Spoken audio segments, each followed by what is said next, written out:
Hello friends, my YouTube में आप सभी का स्वागत है। स्टार्ट करते हैं बिहार बोर्ड क्लास 10 का गणित प्रश्नावली 11.1 का प्रश्न संख्या 2।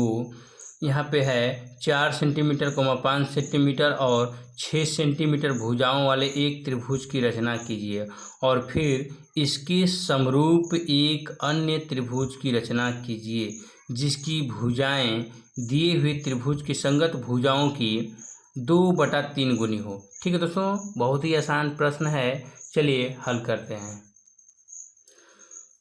तो फ्रेंड्स, यहाँ पे दिया हुआ है 4 सेंटीमीटर, 5 सेंटीमीटर और 6 सेंटीमीटर। तो हम जो है कि इन तीनों में से कोई भी मान लेकर के एक पहले तो रेखाखंड खींचेंगे। ठीक है दोस्तों, तो हम क्या करते हैं कि थोड़ा बड़ा वाला लेकर खींचते हैं ताकि आसानी रहेगा। ठीक है दोस्तों, थोड़ा बड़ा बनेगा, यानी 4 सेंटीमीटर और 5 सेंटीमीटर छोड़ करके जो है कि 6 सेंटीमीटर से एक चाप खींचते हैं। तो यहाँ पे जो है कि जीरो से लगा करके हम जो है कि 6 सेंटीमीटर का एक रेखाखंड खींचते हैं। ठीक है दोस्तों, और उस रेखाखंड का हम कुछ नाम रख देते हैं। उस रेखाखंड का नाम रख देते हैं जो है कि दोस्तों, एक का नाम रख देते हैं ए, दूसरे का नाम रख देते हैं बी।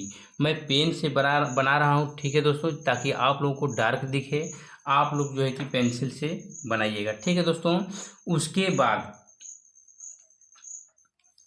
ये हो गया 6 सेंटीमीटर का रेखाखंड। ठीक है दोस्तों, उसके बाद 4 सेंटीमीटर बोला है, तो 4 सेंटीमीटर। तो दोस्तों, हमने यहाँ से लेकर के ए से लेकर के बी 6 सेंटीमीटर का एक रेखाखंड खींचा। उसके बाद यहाँ पे 4 सेंटीमीटर है, 5 सेंटीमीटर है। ठीक है दोस्तों, तो हम क्या करेंगे कि जो है कि शुरू में 4 सेंटीमीटर है, तो हम 4 सेंटीमीटर जो है कि जीरो से लगा करके 4 सेंटीमीटर का एक चाप खींचेंगे। ठीक है दोस्तों, आपको जो है कि ऐसे नाप लीजिएगा, जीरो से लगाकर 4 सेंटीमीटर का एक हम ऐसे जो है कि चाप खींचेंगे ए बिंदु पे रख करके। ठीक है दोस्तों, ध्यान से देखिएगा, ऐसे हमने चाप एक खींच दिया। ठीक है, उसके बाद 5 सेंटीमीटर है, तो 5 सेंटीमीटर जीरो से लगा करके 5 सेंटीमीटर का हम जो है कि चाप खींचेंगे, वो भी बी पॉइंट पर रख करके। ठीक है दोस्तों, कुछ इस प्रकार। ठीक है, अब देखिए, अब जो है कि ए पॉइंट और बी पॉइंट को जो है कि इस कटान बिंदु से मिला देते हैं। इसका कुछ नाम रख देते हैं दोस्तों, इसका नाम रख देते हैं सी। ठीक है, अब जो है कि हम जो है कि बी पॉइंट से इसको मिला देंगे दोस्तों। ठीक है, हमने ऐसे मिला दिया इसको, और फिर जो है कि सी पॉइंट से जो है कि सी पॉइंट पर रख करके और ए पॉइंट से इन दोनों को मिला देंगे। ठीक है दोस्तों, कुछ इस प्रकार से, इस तरह से हो गया। अब सेम जो है कि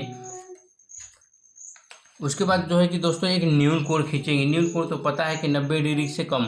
अगर इसको हम डायरेक्शन में ऐसे सीधा लेते हैं तो जो है कि दोस्तों ये 90 डिग्री का, यानी न्यून कोण नहीं हो जाएगा, 90 डिग्री का हो जाएगा। उसके बाद न्यून कोण का मतलब कि जो 90 डिग्री से क्या हो, कम हो। तो हम जितने कम लें उतने अच्छा बनेगा। ठीक है दोस्तों, कुछ इस प्रकार से लेते हैं, बिना नापे जो कि एक लाइन खींच देते हैं। ठीक है, इतना थोड़ा सा बड़ा खींच सकते हैं।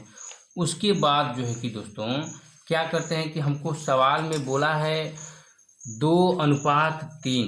ठीक है दोस्तों, तो 3 अनुपात में बोला है, तो हम क्या करेंगे कि इसको जो है कि बराबर 3 भागों में इसको बांटेंगे।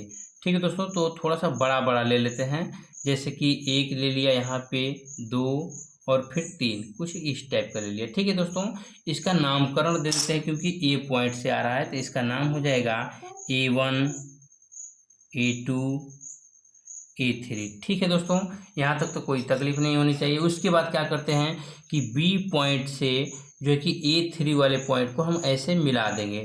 ठीक है दोस्तों, कुछ इस प्रकार से हो गया। अब जो है कि उसके बाद, ठीक है दोस्तों, बिना नापे जो कि आप जो है कि A3 पे रख करके जो है कि हम कुछ ऐसे जो है कि हम कुछ जो है कि इसको हम यहाँ से लेकर यहाँ से मिला देंगे। कोई ज़रूरी नहीं कि हम A2 पे मिलाएं, तो आप भी मिलाइएगा। ठीक है दोस्तों, फिर उसके बाद A2 पे रख करके जो है कि कुछ हम ऐसे एक और चाप खींचेंगे।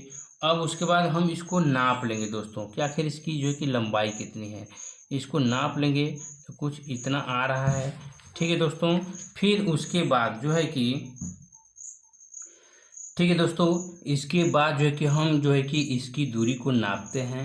ठीक है, नापने के बाद, ठीक है दोस्तों, ए पॉइंट से रख करके जो है कि A1 यानी A1 पॉइंट से रख करके कुछ इस प्रकार का हम जो है कि चाप खींचेंगे। ठीक है, यहाँ तक तो कोई दिक्कत नहीं होनी चाहिए। फिर क्या करते हैं कि जो है कि इस चाप को जो है कि A2 पॉइंट से हम मिला देते हैं।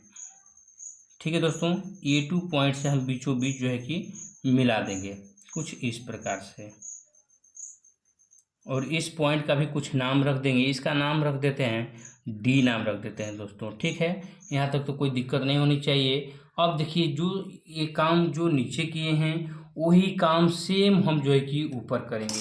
यानी जो है कि हम जो है कि यहाँ से लेकर के बिना नापे जोखे यहाँ से लेकर के जो है कि एक चाप जो है कि दोस्तों कुछ ऐसे खींचेंगे।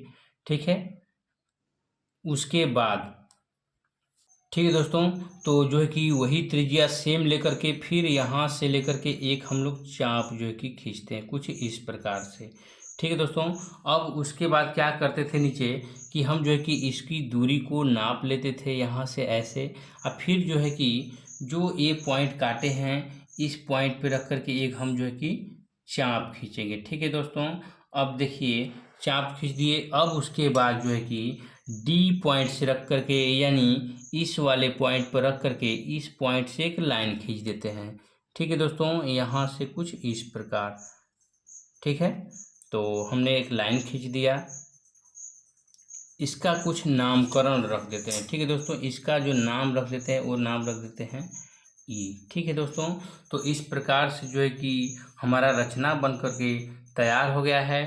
चलिए इसके चरण को लिख लेते हैं। चरण बहुत ही इम्पोर्टेंट है दोस्तों, जैसे जैसे हम लोग किए हैं बस उसी तरह जो है कि चरण को लिख लिया जाता है। ठीक है दोस्तों, अगर यहाँ पे देखें तो जो ईसी लाइन है, ठीक है, जो ईसी लाइन है वो डीबी लाइन के क्या है, समानांतर। यानी ये जो दो रेखाएं हैं बिल्कुल समानांतर है, समान, इनके बीच की दूरी समान है। कितना हो इनको आगे ले जाएं वो आपस में कभी नहीं मिलेगा। उसी प्रकार सेम जो कि डीबी जो लाइन है वो A2 और A3 के क्या है, समानांतर है। ये लाइन बिल्कुल समान से आगे चाहे पीछे कहीं भी ले जाएं कभी नहीं मिलेगा। ठीक है दोस्तों, तो चलिए इसकी रचना के चरण को लिख लेते हैं।